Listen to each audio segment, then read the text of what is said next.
बिस्मिल्लाहिर्रहमानिर्रहीम। अस्सलाम वालेकुम। मैं हूं ऐसे मौजूद बात करेंगे वर्ल्ड वार 3 के बारे में कि अगर वर्ल्ड वार 3 स्टार्ट हो जाती है तो उसमें कौन कौन सी कंट्रीज़ शामिल होंगी, कौन सी कंट्रीज़ एक दूसरे का साथ देंगी या मुखालिफ होंगी और इसकी बुनियादी वजूहात क्या होंगी। इससे पहले हमें समझना होगा कि आखिर जंग कहते किसे हैं। मैं आपको मिसाल देता हूँ छोटे लेवल से कि आप एक एरिया में रहते हैं और एक एरिया का सरबराह होता है जिसने जारहाना पॉलिसियाँ बनाई होती हैं। वो आपकी कुव्वत बर्दाश्त से ज़्यादा होते हैं, आप उसे बर्दाश्त नहीं कर सकते, आप उसके खिलाफ निकलते हैं, स्ट्राइक करते हैं, वो आप पर हमले करेंगे, आप उनके खिलाफ ऐलान जंग करेंगे। इससे जंग स्टार्ट होती है एरिया लेवल पे। अगर आप इसे मुल्की लेवल पे समझेंगे तो इसे वर्ल्ड वार कहते हैं। अब वर्ल्ड वार 3 को समझने से पहले हमें वर्ल्ड वार 1 और वर्ल्ड वार 2 को समझना होगा। आखिर वर्ल्ड वार 1 और वर्ल्ड वार 2 की बुनियादी वजूहात क्या थी।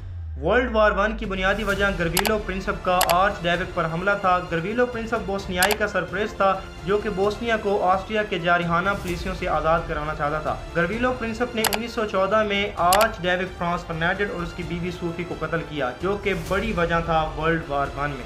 इसके बाद ऑस्ट्रिया ने सर्बिया को अल्टीमेटम भेजा।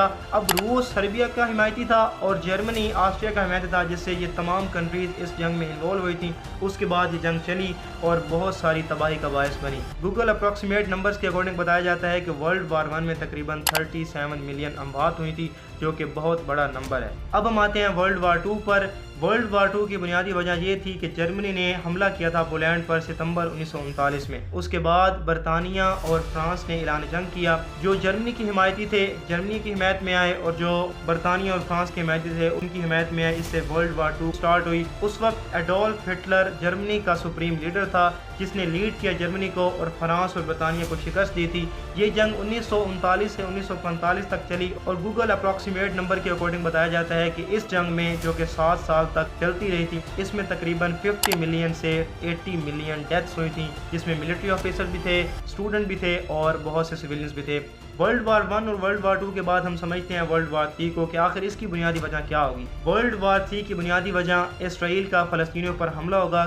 इसराइल का फ़लस्तीनियों पर जुल्म होगा, क्योंकि इसराइल ने फ़लस्तीनियों पर हमला किया, मुसलमानों का कत्ल किया। तो जो भी मुस्लिम कंट्रीज़ इसकी हिमायत में आएंगी, फ़लस्तीनियों की हिमायत में आएंगी, वो इसराइल की मुखालिफ होंगी। और जो इसराइल दोस्त ममालिक हैं, जो इसराइल को पसंद करते हैं, जिनके तल्लुक़ात इसराइल के साथ गहरे हैं, वो फ़लस्तीन के मुखालिफ होंगे और फ़लस्तीन की हिमायत करने वाली कंट्रीज़ के मुखालिफ होंगी। और गूगल अप्रॉक्सीमेट नंबर के अकॉर्डिंग बताया जाता है कि 1914 से 1945 तक जो भी जंगी हुई हैं, वहाँ पे वर्ल्ड पॉपुलेशन 1.2 से 2.6 बिलियन थी, जिसमें अमवात का जायजा तकरीबन 37 to 80 मिलियन था। लेकिन आज के दौर में जब वर्ल्ड पॉपुलेशन 7.92 बिलियन है तो इसमें अमवात का खदशा बहुत ज़्यादा होगा, बहुत से लोग मारे जाएंगे और ये जंग पिछली 2 अजीम जंगों से काफ़ी बड़ी जंग होगी। जो दुनिया आज हरी भरी दिखाई देती है, अगर वर्ल्ड वार 3 स्टार्ट होती है तो ये दुनिया तकरीबन खौफनाक दिखाई देगी। मैं दुआ करता हूँ कि वर्ल्ड वार 3 ना हो और इंसानियत का कत्ल ना हो। मैं ये नहीं चाहता कि वर्ल्ड वार 3 हो, लेकिन मैं ये चाहता हूँ कि अल्लाह पाक मुसलमानों की हिफाजत करे और जो भी लोग मुसलमानों के खिलाफ हैं,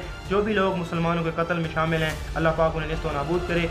अगर आपको वीडियो अच्छी लगी हो तो वीडियो को लाइक कीजिएगा, चैनल को सब्सक्राइब कीजिएगा। मिलते हैं नई वीडियो में, तब तक के लिए टेक केयर, अल्लाह हाफिज़, बाय बाय।